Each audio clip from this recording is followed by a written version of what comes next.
নমস্কাৰ আপোনালোক সকলোকে মোৰ ইউটিউব চেনেল আসাম এক্সাম কৰ্ণাৰলৈ স্বাগতম জনাইছোঁ এছচিটি ডিলেটৰ যি ক্লাছৰ নটিফিকেশ্যন আছিলে ইতিমধ্যে আউট হৈছে আপোনালোকৰ ক্লাছসমূহ অহা 1 ছেপ্টেম্বৰৰ পৰা আৰম্ভ হ'ব ইয়াত উল্লেখ হৈছে যে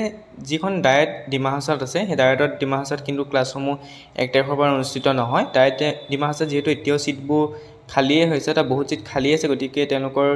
যেতিয়া এডমিশন প্ৰসেসটো শেষ হ'ব তেতিয়া ডায়েট ডিমা হাছাওত আৰম্ভ হ'ব ক্লাছসমূহ হয়তো সেই সিটবুক বেলেগ ডিস্ট্ৰিক্টৰ ষ্টুডেণ্টক দি দিব চাগে সেইকাৰণে ডায়েট ডিমা হাছাওত এতিয়া পৰা ক্লাছ আৰম্ভ নহয় বাকি ইনষ্টিটিউচনবিলাকত 1 তাৰিখৰ পৰা আৰম্ভ হ'ব আৰু যি 5 দিন প্ৰথম 5 দিন এবসেন্ট থাকিব তেওঁ সিটটো কেনসেল কৰি দিয়া হ'ব সেই সিটটো ওয়েটিং লিষ্টত থকা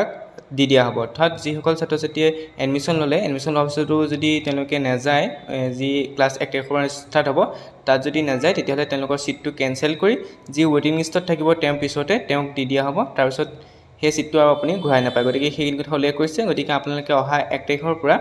ক্লাছ কৰিবলৈ যাব লাগিব প্ৰত্যেকখন ইনষ্টিটিউচনত আৰম্ভ হ'ব ক্লাছসমূহ এক্সেপ্ট ডায়েট ডিমা হাছাওৰ বাহিৰে